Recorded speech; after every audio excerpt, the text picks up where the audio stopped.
and welcome to Books 101. Today I am talking about Bloodlines, the first book in Richelle Mead's spin-off series to the Vampire Academy series. If you're one of those people that has not read Vampire Academy by Richelle Mead, just read it and then come back because you won't understand Bloodlines unless you've read Vampire Academy. Okay. Bloodlines follows the character of Sydney, which we all know is like the tight-ass alchemist in Vampire Academy. And it's what happens after Last Sacrifice, the last book in the Vampire Academy series. Sydney has been picked to protect Jill, Lisa's sister. Lisa's last kind of family member, because if something happens to Jill, Lisa won't be like queen anymore, because to be like on the throne, you at least need one family member. So of course, Jill is not safe. To hide her away from the people that want to hurt her,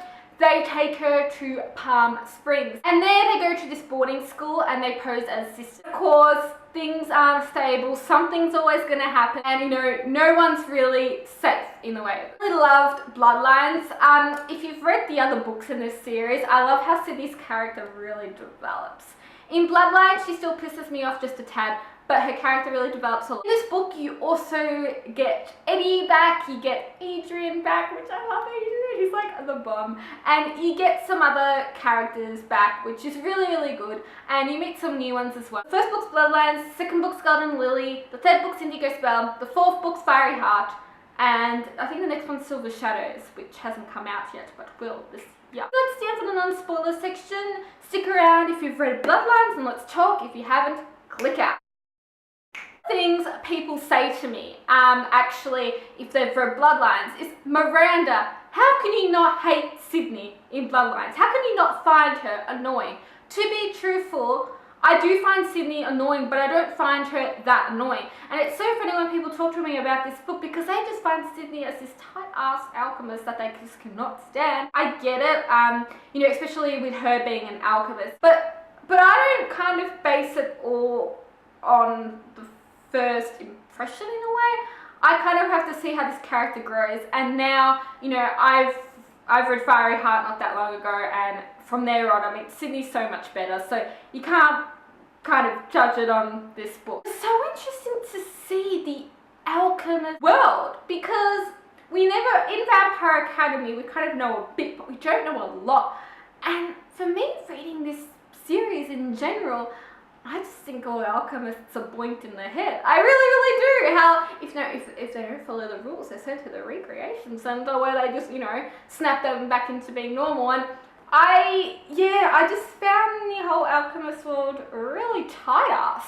Like, they really are tight-ass. And what I could say about Sydney in this book, if there's one thing that I kind of really annoyed me, was the fact that every single time she was around the vampire, she was like, 10 feet away. Every single time Jill would use magic, it's like, how I imagine her character. And it kind of got a bit annoying, because I just think they're good vampires. Not even if they're like vampires like Damon in Vampire Diaries, like in first season, where he just kills everyone he sees. No, he's not like that. They are nice vampires, and I think Sydney should have given them more of a chance. But I know with her ways that she would have been kind of brought up with those views, but still. I was really happy that Adrian had a part in this book. I love Adrian, and I felt quite sorry for him when, you know, Rose picked Dimitri, but Rose and Dimitri, I love them together.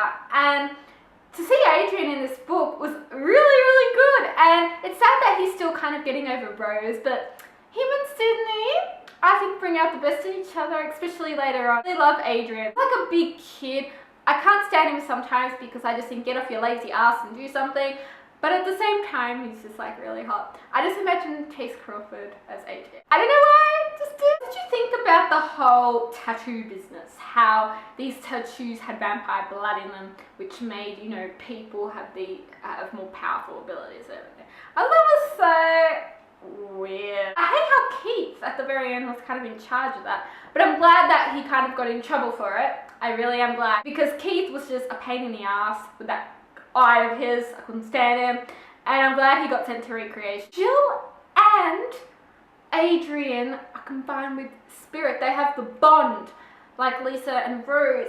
And I felt so sorry for Jill. I genuinely did, because I'd hate to feel what Adrian feels, especially, you know, when he's still like cooped up on the head after what happened with Rose.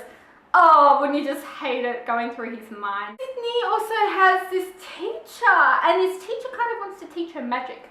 And I kind of thought, okay, vampires, witches, all we need is the werewolves and we're set. Because Sydney at the very end did use fire, but how she just kind of still hated magic in general. Like when Sydney, when they were at the mini golf thing, she did that water magic thing. She's like, oh, it's magic, oh, it's unnatural. And then I'm thinking, well, you're doing it, girl. What did you think about the character of Lee? The first time I read Lee, I thought Lee is just a nice character, and I thought, how many people can freaking crush on Jill?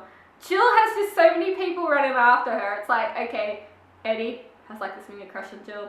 Lee has a crush on Jill. Micah has a crush on Jill. Anyone else has a crush on Jill? Just go for it. At the end, when he found out, you know, what he truly was, you know, coming back and then reawakening Jill and then being together forever, then I thought, okay, this guy's plopped in the head. I don't like him anymore.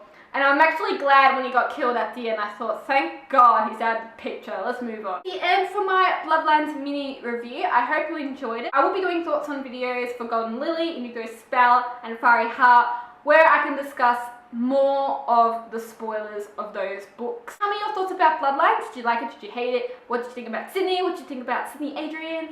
Sydneyan? Yeah? No, Sydney, Adrian. Adrian, Sydney. What did you think? And thank you so much for watching. See you.